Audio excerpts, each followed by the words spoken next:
Well, welcome to this episode of the Performing Songwriter. My name is Ray Naylor, and I'd like to introduce my guest, Michael Braunfeld. How you doing, Ray? Good. How you doing? I'm doing great, thank you. Let's start with you giving a little history of your musical background. Oh boy. Well, I've released my first album all the way back in 1991. I was 16 years old at the time. Put out a few releases throughout the 90s and played around a whole bunch. And about 2000, I took the better part of a decade off to raise a family and pursue other interests. And just really over the past couple of years started writing again and getting out there and performing. And I'm back to doing headlining coffee houses and listening rooms and playing the festival circuit on the East Coast. Cool. We're going to talk today about structures, both of songs and also performances. And we'll do some songs, and we have a Skype interview. And we have a new feature that we're going to try out, which is song critiques of somebody who has sent us a song. A brave soul. Right. Okay. Just want to say a little bit about song structure. What, in terms of, I want to say, do you see an oxymoron between talking about singer-songwriters and song structure? Yeah, definitely these days it's getting to be a free-for-all. I think certainly the influences of most singer-songwriters like myself out there, there was certainly more of a formula, definitely structure. And now as everything's kind of mixing and mashed together, it often seems like maybe there are no rules anymore. Mm-hmm. I think even something like hip hop, or I don't know if they call it rap anymore. Mm-hmm. Not my expertise to say the least, but even that has structure. I mean, just call it an A song, but it's yeah. So, yeah, absolutely. And the other thing about structure that I want to mention is there is a relationship between the structure of the song and performance. If somebody does 10 verses of a very slow song, probably going to lose the audience. Yeah, it would have to be pretty special. Every single one of those lines better be gems, but I would probably advise against that. Mm-hmm. Yeah, I tend to do more of the popular song structures, let's say, like, verse, chorus, verse, bridge, whatever, that kind of thing. Yeah, I think for me, it just depends. I try and write in a lot of different styles. So if I'm trying to craft a pop song or a country song that might have a shot down in Nashville, mm-hmm. I'm gonna stick pretty close to that formula. It's gonna be pretty darn close to 3 minutes. It's gonna be verse, chorus, verse, bridge, chorus, or something thereabouts. It's a formula because it works. Right. When I'm writing for myself, it's kind of anything goes. I might stick to that kind of formula and have it be more traditional. But I've got songs that don't have anything but a verse, and it's just mm-hmm. more like a short story set to music or a poem, which the lyrics really are. Really, a lot of people comment on my songs. Other writers and producers have told me that my choruses are more, they get called bridge choruses, in that the lyrics change from chorus to chorus. So the melody and the meter, the music is all the same. It's definitely got that hook musically and sonically. But the lyrics, one line might be the same, but the mm-hmm. rest are changing just mm-hmm. to further the story along. Yeah. And that's not really traditional. But, man, I've been doing it since I can remember. Why give up now? Well, over time, what's popular with structures do change. I mean, I'm thinking of some of the songs like in the 30s and 40s where they have this verse in the beginning. But if you hear these songs today, you don't hear that. It's like, what's that? I'm not familiar with it. You know what I'm talking about? In the beginning, and then they go into like White Christmas or something. I'm not sure that was an example, but things certainly do change. I mean, yeah. I can remember my grandfather. When he would listen to the popular music from when I was growing up, he'd listen to it and be like, "It's just the same thing over and over and over mm-hmm. again." I'd be like, well, that's awesome, man. That's what music sounds like. Right. To each his own, I guess. Okay, Michael. Yes, sir. Do a song. All right, I can do that. All right, so this is a song called Ocean City.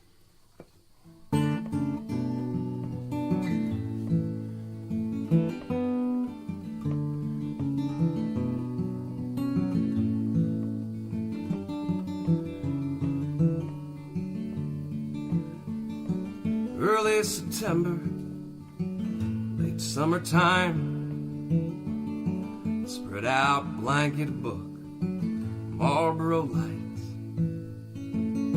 a holiday weekend, just you and I, to make and ponder memories in the warm sunshine. We came here as children, took our children too. Some things never change, no matter how long it's been. On the shoulder of a shoreline, content with the view. Always like the ocean, but you never go in. So let's go back to the room now. I'm tired, there's a game on. Grab a bucket of ice for my bourbon, and there's a six-pack in the fridge. We've still got tomorrow morning, at least until 11. We can take a walk by the water like we did when we were kids.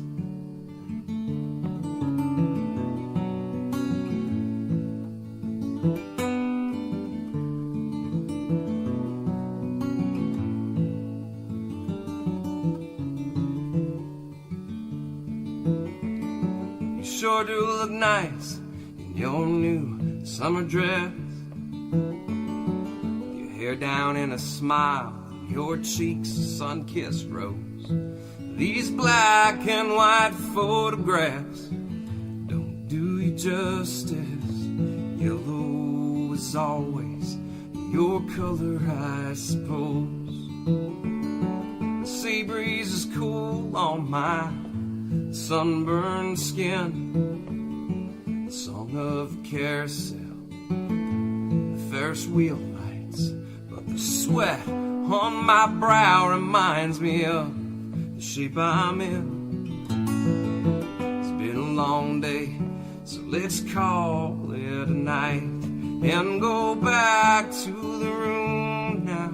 I'm tired, there's a game on. Got a bucket of ice for my bourbon, and there's a six-pack in the fridge.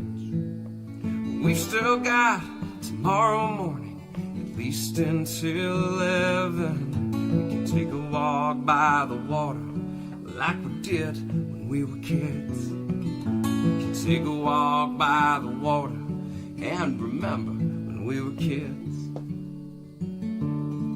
Now the waves crash onto the beach like years upon our lives, taking with them what was once before us, leaving only shells behind.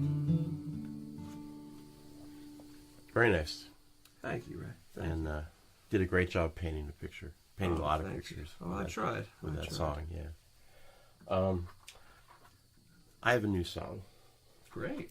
Which is one of the reasons I wrote this song, is to shame myself into getting back to writing more songs. There you go. And this is kind of still in progress.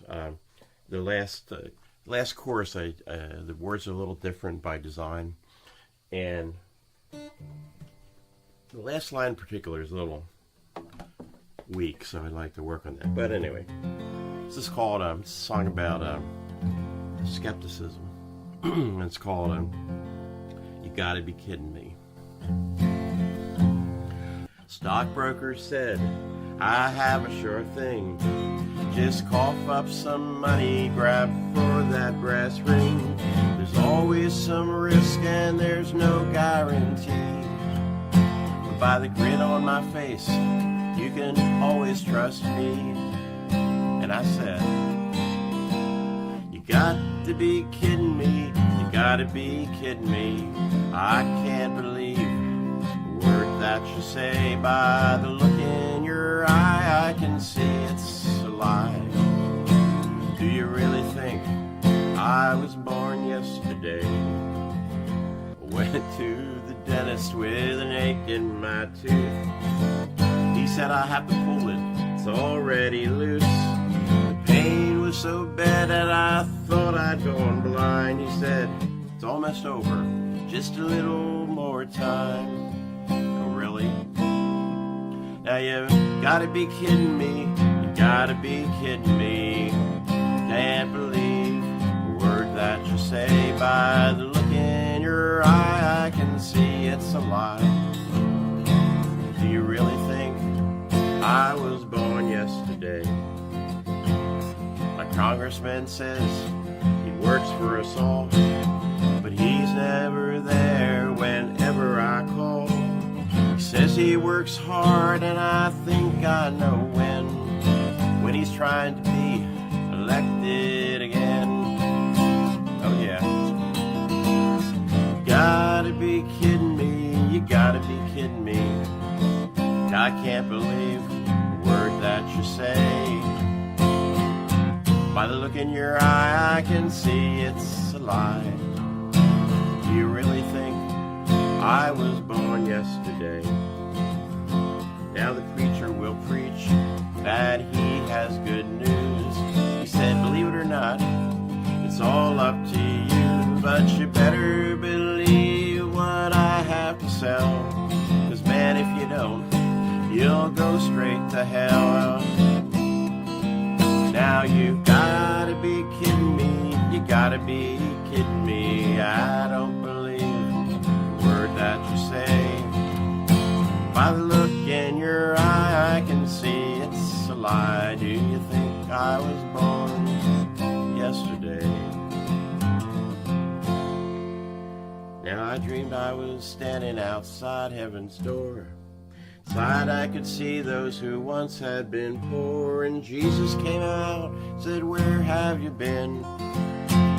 I like that you question, so you can come in to me.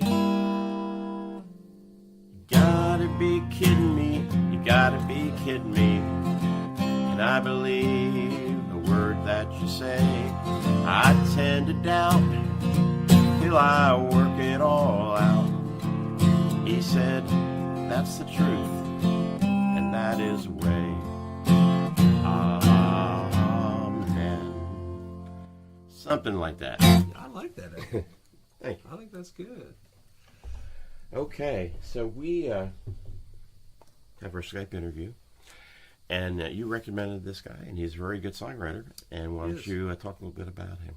Well, I met Jason Myles Goss last year.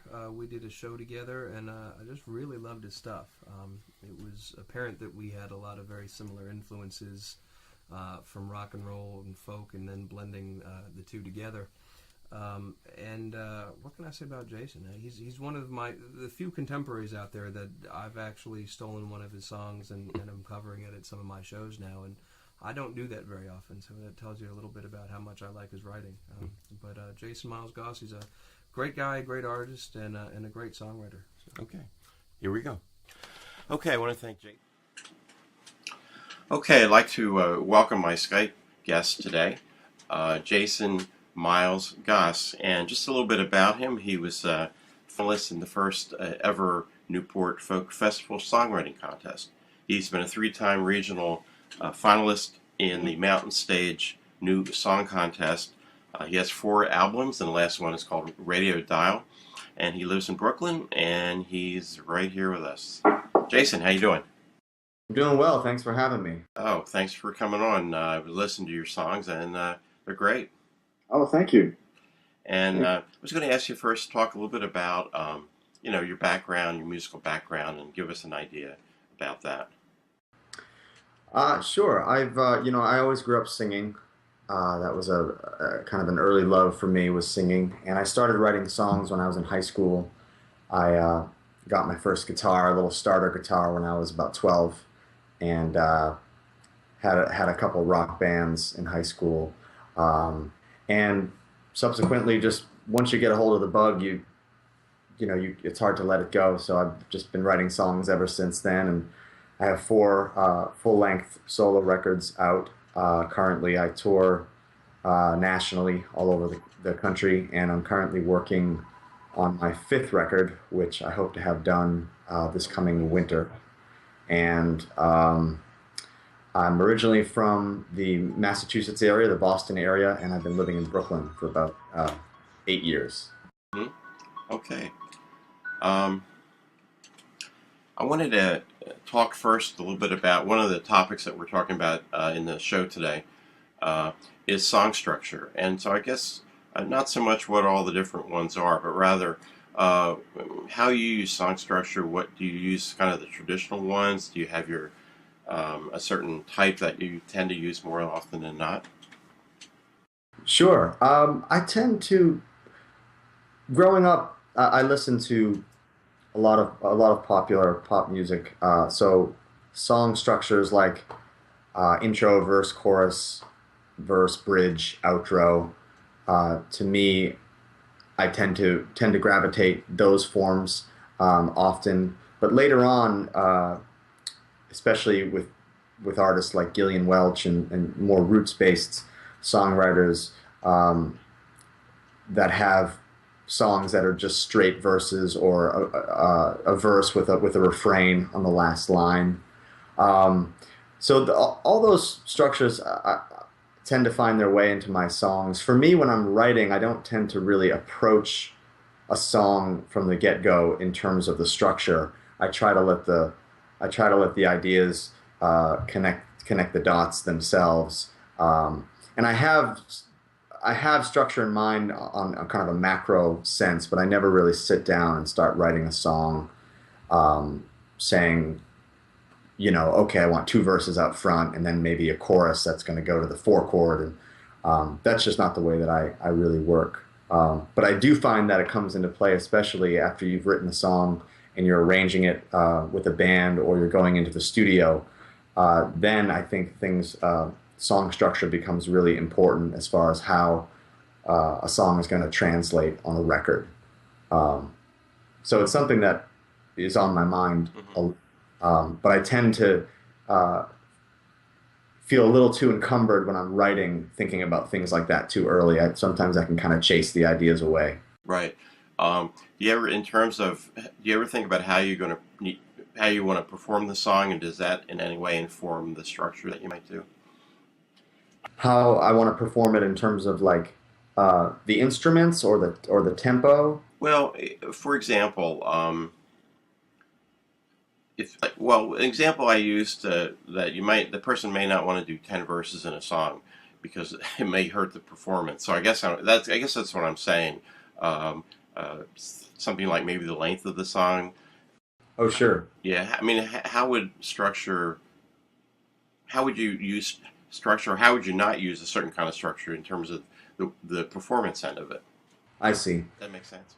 Yeah, especially like when you just finish a song, it's always a very frightening and exciting thing to debut a song to a room because I find that you really don't understand what the song can do until you first play it from the stage, and then you can kind of feel what it does to the room, and that can be very illuminating as far as like what you were saying as far as I think there are too many verses or the song doesn't the song really plateaus. It doesn't really go anywhere. Doesn't the places that I thought were going to have emphasis seemed a little lackluster. So how can I make those parts be more compelling or maybe it's something to do with raising the key or raising the tempo. So I find that a lot of those things can really modify how a song is conveyed and how a song is received. When you mentioned the 10 straight verses, I actually have a song that's on my new record that is about 15 straight verses. And I remember when I was writing it, I was just letting the song come out as I wasn't trying to pull at it too hard, because sometimes I feel like a song, it sounds very new agey, but it has to be sort of what it wants to be. And sometimes when you sit down with this idea of a certain kind of song you're going to write, you can end up with something very different. but in that particular case, it was like, how can I make this song still work without with just having basically 6 minutes of the same progression and same verses. But oh, I'm sorry. Oh, go ahead. But I do think sometimes when you are writing and you're messing around with ideas, that you'll feel it when the song needs to go somewhere else. So if you have a verse that's a complete idea, and even melodically or thematically, you can kind of feel that the song wants to go somewhere. So I feel those are the times when structure comes into play, and you say, you know, there needs to be a new idea. There needs to be a change here, and so you just chart your course that way. Or at least that's what I do. Okay. I'm going to have you sing a song, but first, Michael Braunfeld suggested I contact you, and he's our in-studio guest today. And how do you know Michael? I met Michael. We shared a show at one of my favorite places to play, Burlap and Bean, in Newtown Square, Pennsylvania, and we had a co-bill, and Michael's great. We had a great night, and since then I've seen him. We played a house show together, also in the eastern Pennsylvania area, and I've crossed paths with him a few times, and he's a great songwriter and a great guy, and so I'm really honored that he would ask me to appear on your show. Okay, I'll tell you about it. Let's hear a song. Okay. So this is one in terms of structure that actually starts with the chorus first. So this is a song from my last record. This is called Black Lights.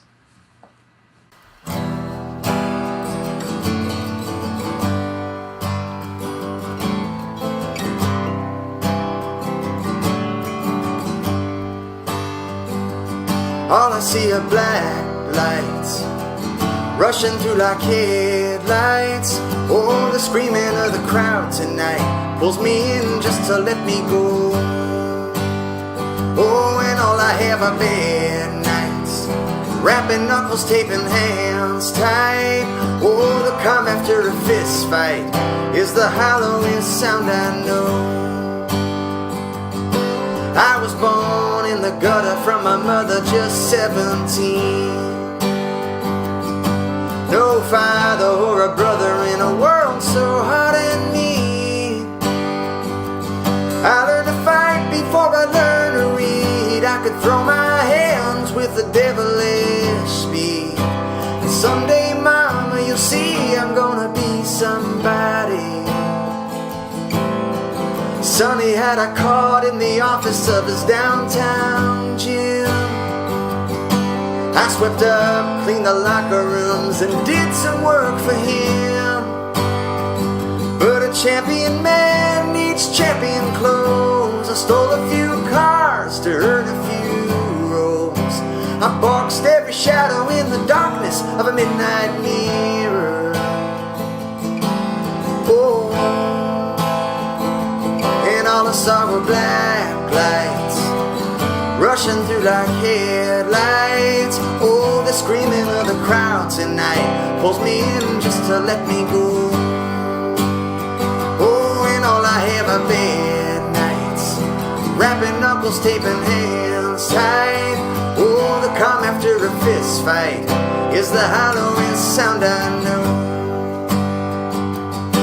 I was 21 and 0 top seed in the welterweight class.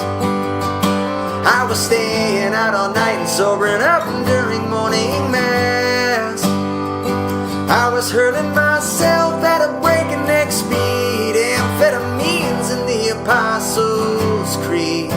They ran my picture in the paper with a headline that read, title bout scheduled on the eve of Independence Day. I came out in a fury, I was hell-bent on putting him away. The static rush of a bloodlust crowd, I was fighting too loose, I was fighting too proud.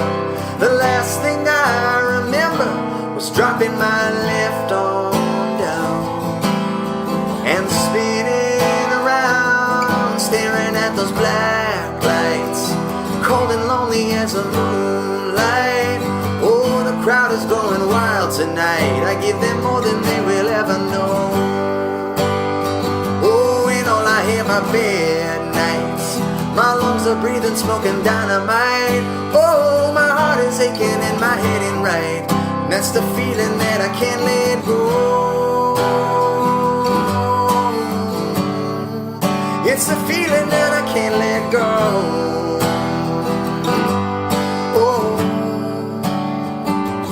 All I see are black lights rushing through like headlights.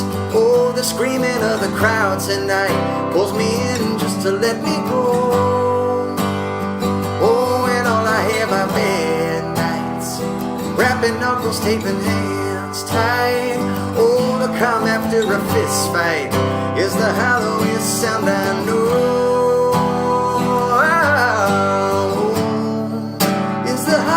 Sound I know. Oh, is the hollowest sound I know. Is the hollowest sound I know.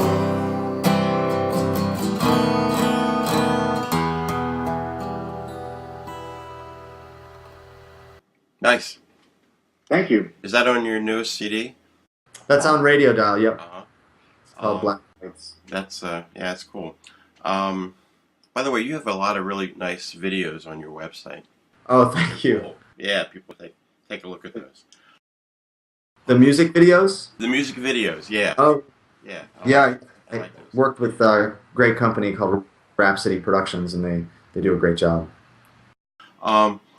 The other part of structure I want to ask you about is the structure of your performances. You know, how do you do that to keep the interest of the audience, that type of thing? That's something that I definitely pay a lot of attention to, and it's an interesting thing because knowing that you want your show to have certain touch points, you don't want a bunch of heavy songs or a bunch of whimsical songs. You want to take people along some kind of pathway with your show.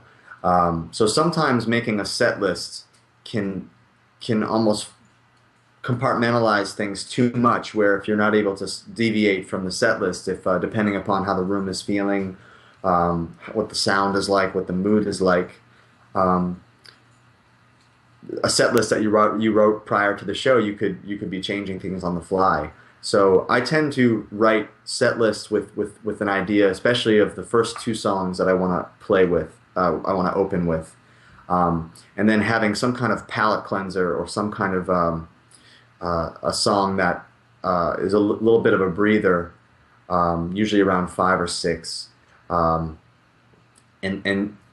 you know, just basically being conscious of everything from where you want to address the audience. Because sometimes even the structure of playing a song, talking about the song, playing another song, talking about the song, that in itself can get tedious. So if you want your show to have a certain kind of rhythm, sometimes being lighter on the mic can make for a better show. So for me, it's definitely about what I want to start with, and then definitely what I want to end with, and then in the middle, there's a little bit of a play area as far as like what feels like it's going to be the best choice. It reminds me of I went to a Arlo Guthrie show one time. Oh yeah. And he was actually he did some stuff on his own, but there was an orchestra there, and he sang with this orchestra. And, Wow. And I remember him saying, "This is the first time since the '60s that I had a set list." Let's hear. I'd like to hear another song. Oh sure. This is going to be off the new record.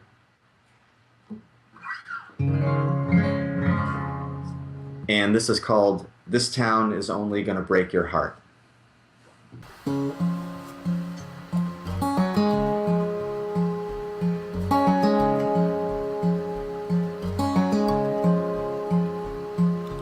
This town is only gonna break your heart. This window, this house, every crumbling part. Oh, this town is gonna break your heart.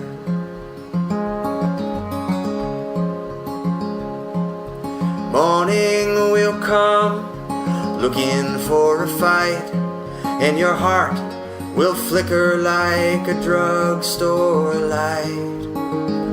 It was a lucky punch that caught you in the eye.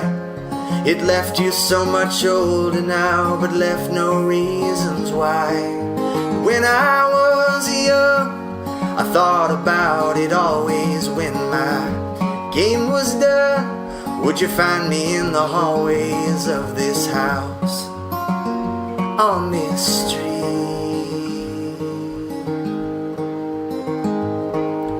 This town is only gonna break your heart.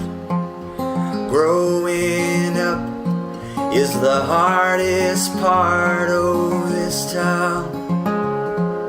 This town is gonna break your heart.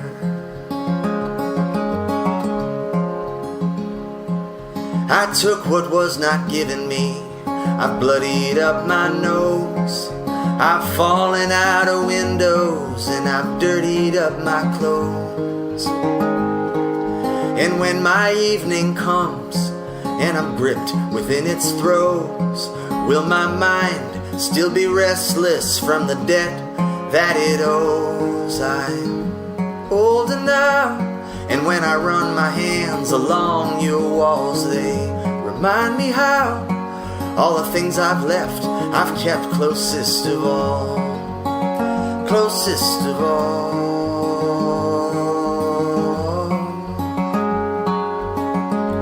You were leaning on that street light. Oh, asking me if we would turn out alright.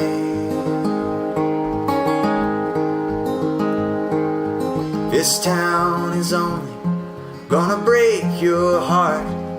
You will find at the end you'll be back at the start. Oh, this town is gonna break your heart.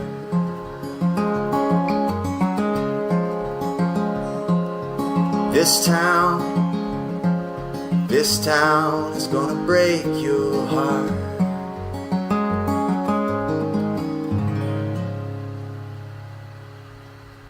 Nice song. Thank you very much. Got any? We're doing this beginning of August. Do you have any very interesting gigs coming up? Interesting gigs. Let me see.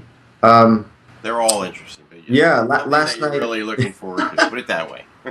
Last night I was in Portsmouth, New Hampshire, at Portsmouth Book and Bar, which is a really great venue. As far as interesting, I'm playing an old silk mill in Hawley, Pennsylvania, August 23rd. A really beautiful concert series, and it's this old factory that they converted into a performance space, and it's kind of way out in the Poconos.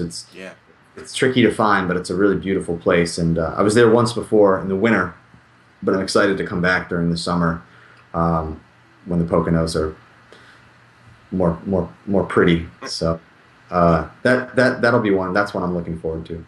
What's the best way for people to buy your CDs, find out where you're going to be playing, that type of thing? Oh, sure. You can download and purchase hard copies of all my music on my website, which is jasonmylesgoss.com, and that's Miles with a Y, so MYLESGOSS.com. You can also find my albums directly on iTunes, Amazon MP3. They're also streaming on Spotify and Pandora, and Bandcamp as well. So you have to let us know when you're going to come back to Philly area. I definitely will. Okay. I definitely will. Jason, thank you very much for being part of the show. Very nice to meet you, and looking forward to seeing you live sometime. Oh, thank you so much, Ray, for having me. This was a real pleasure. Okay. Thank you. Tell Michael I said hello. I will. Okay, back to Michael. Okay, I want to thank Jason for being our Skype interviewee today, and that was great. He's really good. Yes, he is. Okay, now it's our time for our song critique. And before I introduce who our lucky person is this time, I just want to say like how we're going to do this. I don't know if you've been to song critiques before. Yeah. You know, sometimes songs get nitpicked, and you know, I wanted to make it a positive thing. So one of my favorite songwriters, Tom Kimmel, who's from Nashville. I attended a songwriting thing, and we did critiques of everybody's song, and he had a way that he does it, and I think it's a great positive way, and it's called Stars and Wishes. And a star is one or two things that we like about the song, and a wish is one or two things that we wish the song maybe would have in it. So our lucky person that was willing to be brave for our first time with this is a guy named Rob Lincoln. Rob's from South Jersey, and he's part of the PASA, the Philadelphia Area Songwriters Association, very involved with that. And in fact, Rob just put out a CD on his own where they have loads of songs. I don't know how he got all those songs on the CD, but anyway. So Rob sent me a video of one of his songs, which is called Sweet Survivor. So we will listen to that, watch that. Right now, we'll come back and we'll talk about it. Yeah, we all had a lot of good songs to choose from, and this is a great song. It reminds me of some of the Richard Schindel songs about being out on the highway with a truck. So this is Sweet Survivor.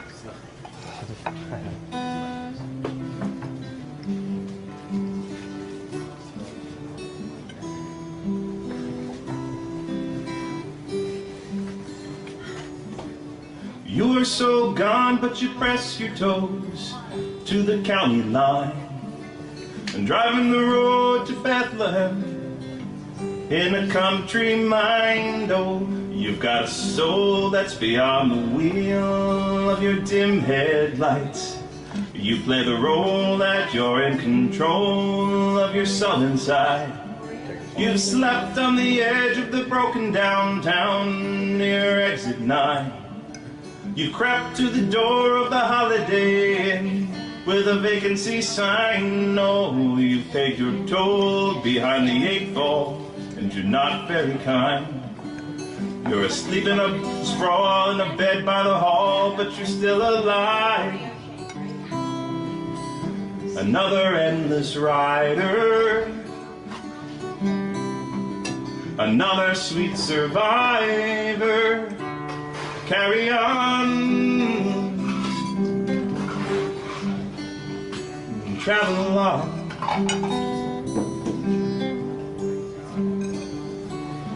Downstairs to the lobby cafe, break of light. Over easy, far away, you remember your life. Oh, you've got a haul behind the wheel, and it's getting tight. You take a roll and out you peel, but it's too much to bite. Another endless rider, another sweet survivor. Travel on, travel on. It's a great day and you'll get your pay. You're back on the interstate. You'll crack the dial, the tune makes you smile, brings back the old days.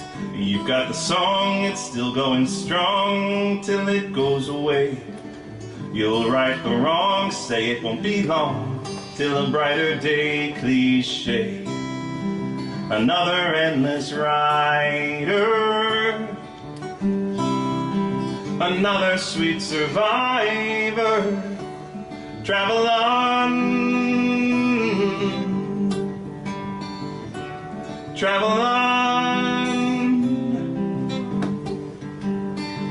and travel on.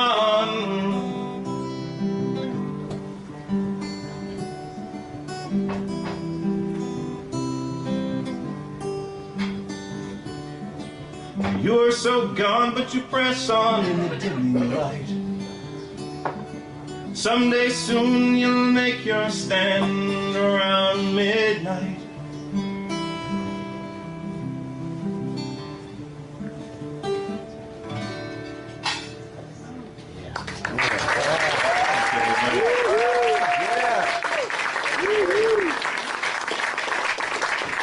Okay, so that was Sweet Survivor by Rob Lincoln. So I'll start off with this critique here. I don't even like the word critique. Okay. But that's what they call it, so that's what we'll call it. Star-wise, I liked a couple things about the song. I liked that he really painted a picture of, to me, what was a truck driver. And the loneliness that a truck driver, and that really, one of the things, maybe the first thing you really want to get with a song and an audience is for the audience to get emotionally attached to that song in some way, feeling an emotion. And I felt that loneliness, and like, I'm glad I wasn't ever a truck driver. That's what I was thinking of. And the other thing with that song, I went to a songwriting workshop one time with a guy named Eric Taylor, who's famous guy from Texas. Yeah. And Eric said with his songs, he tends to leave space in the songs so people can put their own interpretation into them. And I think Rob really did that with this song. I think there was open, that people can do that, In terms of wishes, kind of wish that some of the rhymes were a little more consistent with what the song was about.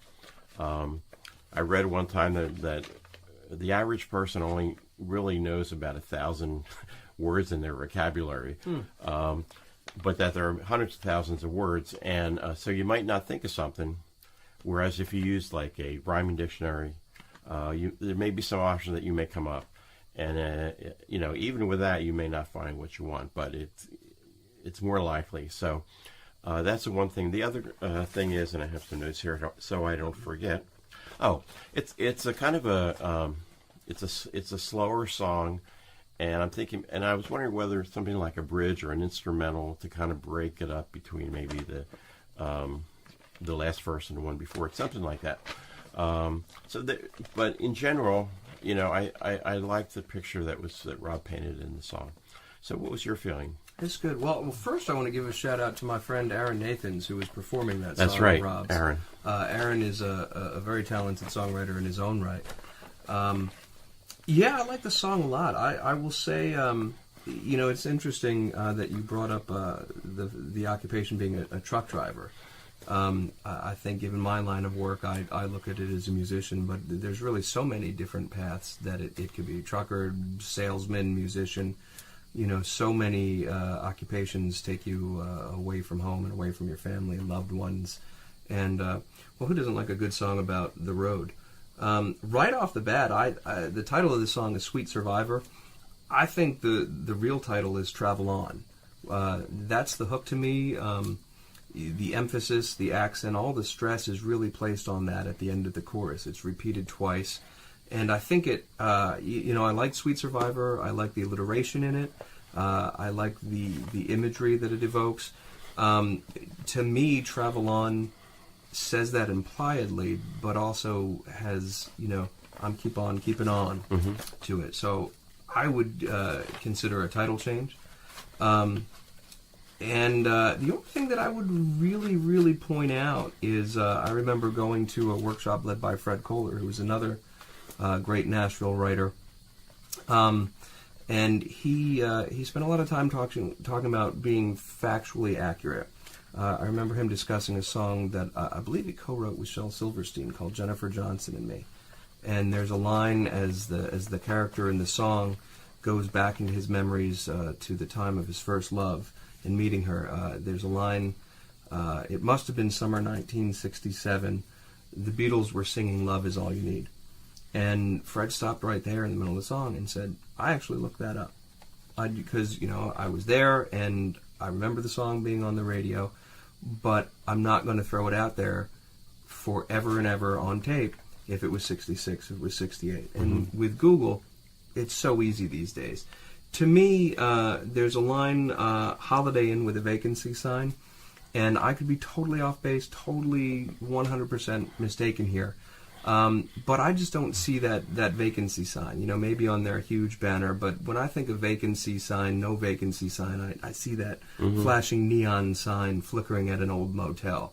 And I'm just not certain that any Holiday Inn would ever have that. So, Rob, maybe you were thinking of a Holiday Inn and there actually is that thing, in which case just, don't listen to anything that I'm saying. But it wouldn't be so hard to just say, instead of Holiday Inn, just say Old Motel. Right. Old Motel. Yeah. But great job. Great job. Okay. Just we're going to talk a little bit about the structure of performing. We talked about structure, song structure, and in terms of like how do you structure your performance? To keep the audience interested, to be entertaining, that type of thing. Well, right. I think the number one rule is to really know your audience. There would be a few artists that might disagree with me on this, but if you're a writer like I am, down and dirty in the grit of things, and maybe every once in a while I use some language that's not appropriate for teeny tiny ears, or you're just exploring maybe darker themes that's not appropriate for all ages, which I can do in my topical songs and sometimes my character sketches. My set list at a nightclub is going to be totally different than it would be at a Sunday evening concert in the park, open to all ages and family friendly. That's just how I was raised.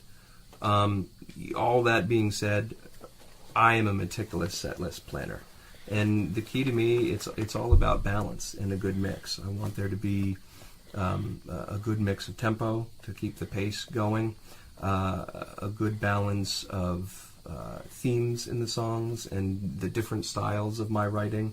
A little bit more Americana, a little bit more country, a little bit more traditional folk, whatever it is, just to keep it interesting and to showcase everything that I do. And when you're talking about balance, there's also the old and the new. There's songs of mine that are 20 some years old now, and a lot of people in the audience still really want to hear those songs. And as much as I really want to play that song that I just finished up that morning and I'm crazy about, and I think it's going to be the next great one, there's always space for it, but you got to make sure to include everything. I always take it back. The example I always use is James Taylor playing Fire and Rain. Every single night since he's written it, probably. That's what the audience wants. That's what they expect. And look, without the audience, there's no show. Yeah, exactly. In terms of myself, a lot of things that you said, I would feel the same way about.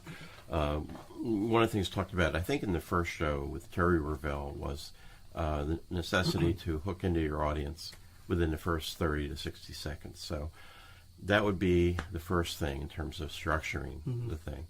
And the whole thing about balance, I absolutely agree with that. In terms of like slow songs, fast songs, the type of songs, even covers versus your own songs. Funny songs, not, whatever, to have a balance to that. And also, one of the things I learned being a magician, which I have done at times, is the ebb and flow of the performance as well as of a song itself. You don't want to start necessarily with your best song or this. You might want to say that near the end or at the end, but you don't want to. You want to start with something that the audience knows. Okay, this guy will be okay. And then have some ebbs too, to give the audience a chance to sit back and relax. If all your songs are like this, especially if they're intense, you're gonna freak the audience out. They're gonna have PTSD or something, PSTD or post-traumatic stress disorder, which is quite possible at some of my concerts, quite honestly. And the other thing too is the length of your whole performance, especially if you're at a place and the person who booked you says you have 30 minutes. Don't go over. And if you want an encore, don't go over. Plan that into your thing. And if they don't say that, you have the night or something, remember that less is more. Keep people wanting more. Yeah. And you may have a person may have 20 songs that are great songs. Don't do them all. So. Yeah, that's true on a lot of levels too. First off, just a level of professionalism. If you're an opening act and you get a half an hour, you hit 30 minutes on the dot, that's fine. Otherwise, make it 29. Because first of all, you go 31, 32, maybe. You go 35, you're probably never going to open up for anybody else in that venue again. Exactly. And also there is, like you were saying, right, there's the great philosophy of less is more. You leave them wanting more. And hopefully they'll be at the next show. Yeah, exactly. Let's hear another song. Okay. So this is a song, when we're talking about formulas and traditional songwriting techniques, this is everything went out the window, and no choruses, no bridge, no nothing. It's just straight up verses, kind of like a short story. It's called Linden Street.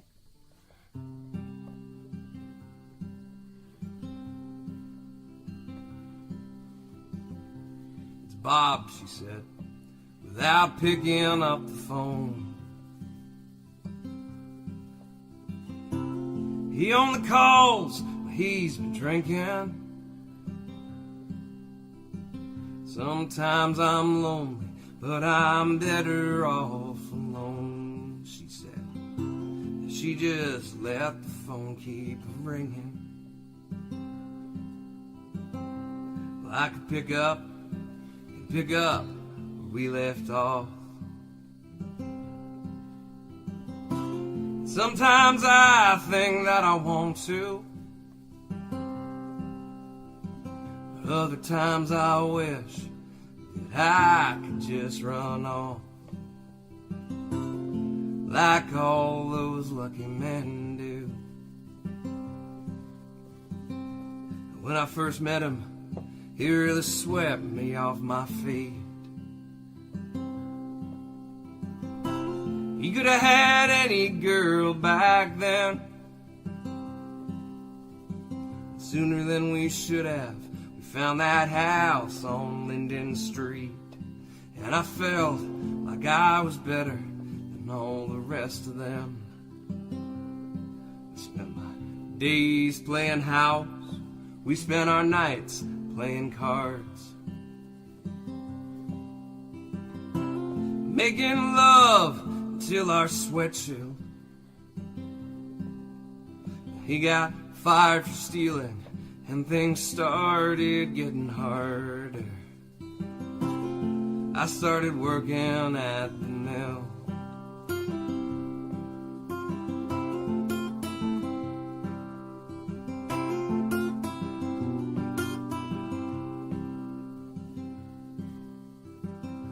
He said he'd find something, and I'd kiss him at the door. I smell the coffee and bacon frying, but he didn't want to settle like he had those times before. And one day he just stopped trying. He said he'd be out hunting, but I knew that he was not. Come home smelling of beer and perfume. Well, he'd be at the bar with Dickie selling pot. We're up the stairs in Jenny Lynn's room. Well, it was late one night, and I was feeling so off the beat.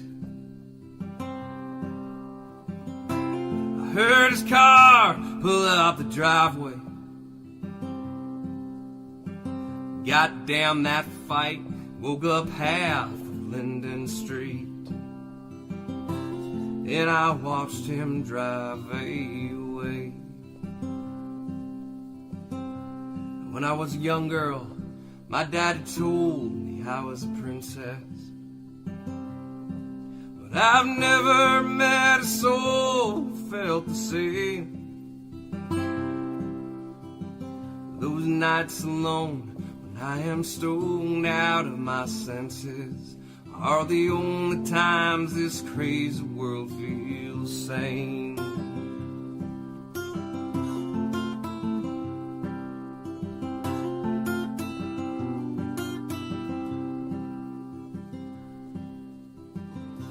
It's Bob, she said, without picking up the phone.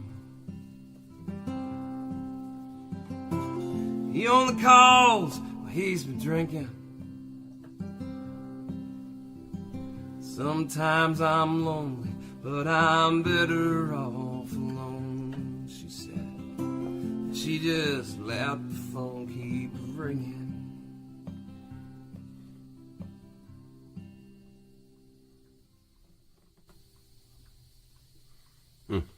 Nice song.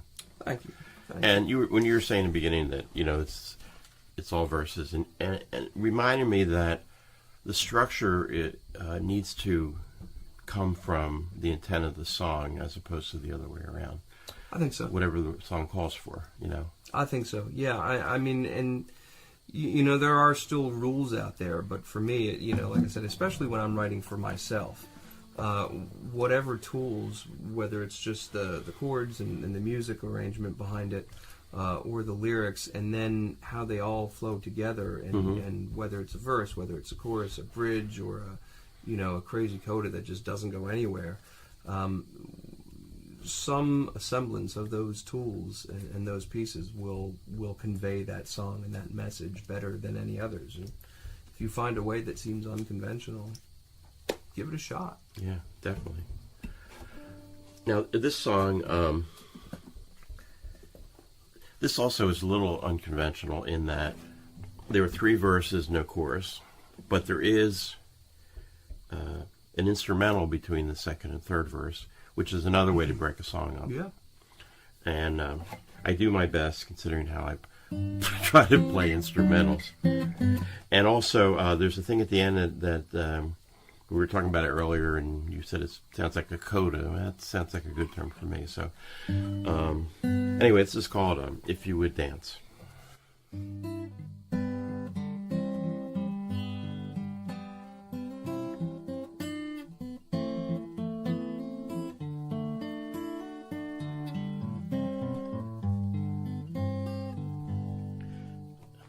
It's called "If You Would Sing."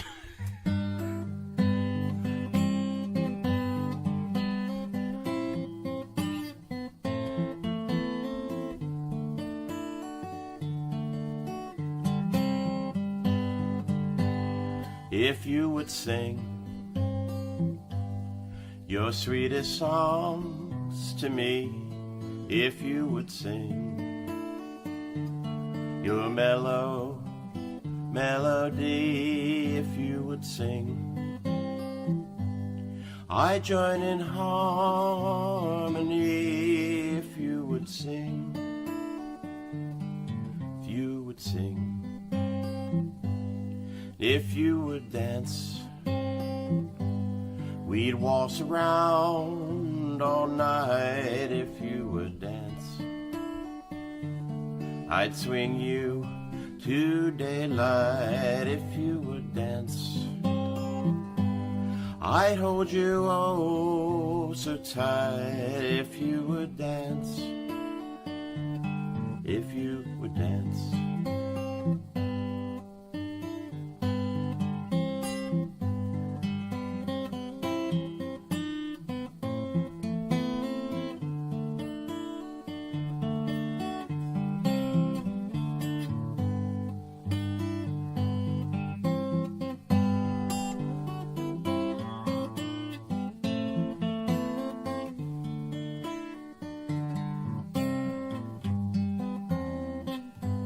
And if you would love, our joy could be so deep. If you would love, our singing souls would meet. If you would love, each night with you I'd sleep. If you would love, if you would love, if you would love, and if you would dance, if you would sing, I'd give you anything I could, everything. I'd give you my heart, give you my soul, and the song I'm dreaming of. If you would dance, if you would sing, if you would love.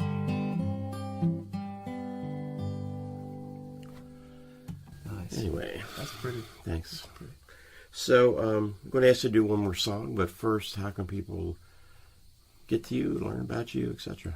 Oh, like most things these days, it's all about Facebook. So you can find me at facebook.com/Michael Braunfeld, BRAUNFELD, and I'm on Twitter, Reverb Nation, and all those places. So. out on the web. This is a song, when we go back to the styles, this is one of those, what I was going for was that 3-minute gem, very formulaic country song. And this is my road song. Rob did his, and this is mine. But it got me a slot at the Bluebird again. I'll be returning to the Bluebird Cafe in Nashville in September thanks to this song. It's called This Living.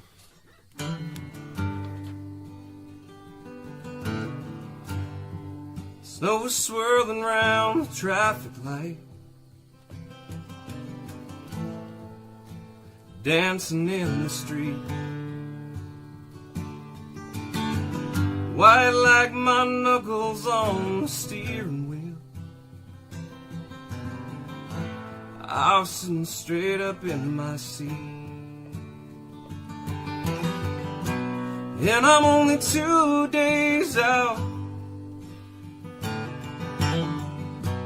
from another month out on the road. Babe, I'm coming home, and I miss you so.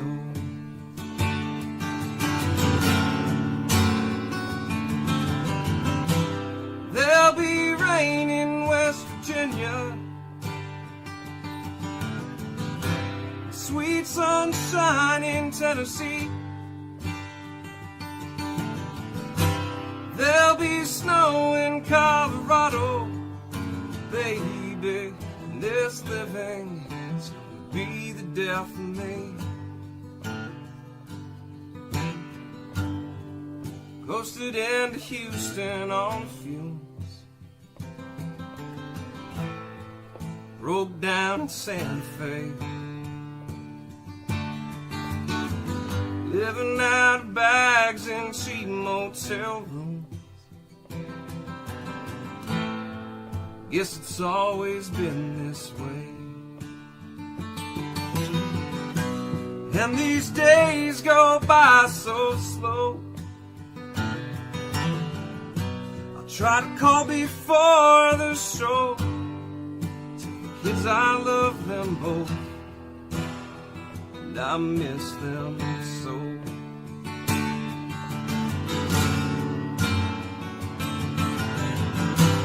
There'll be rain in West Virginia,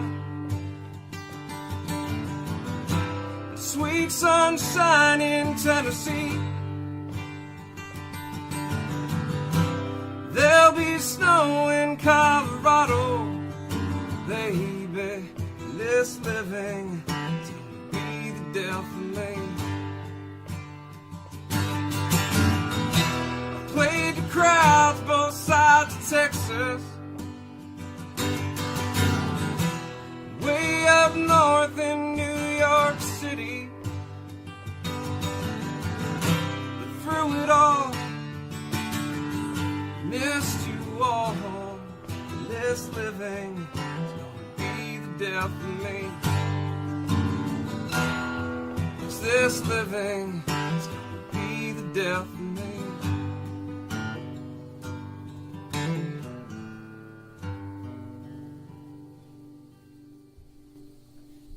That's a real good song, Michael. Well, thank you, Rick. Thank you. Michael, thanks so much for coming on the show. Well, thanks for having me. My Yeah, pleasure. It was great, and your insight on songwriting and performing is going to be really helpful to us. Well, I hope so. Okay. And I want to thank Jason Myles Goss for being our Skype interview, and also Rob Lincoln. And by the way, if you'd like to have your song critiqued, just send me an email at raysings@gmail.com. And we'll see you in about 2 weeks.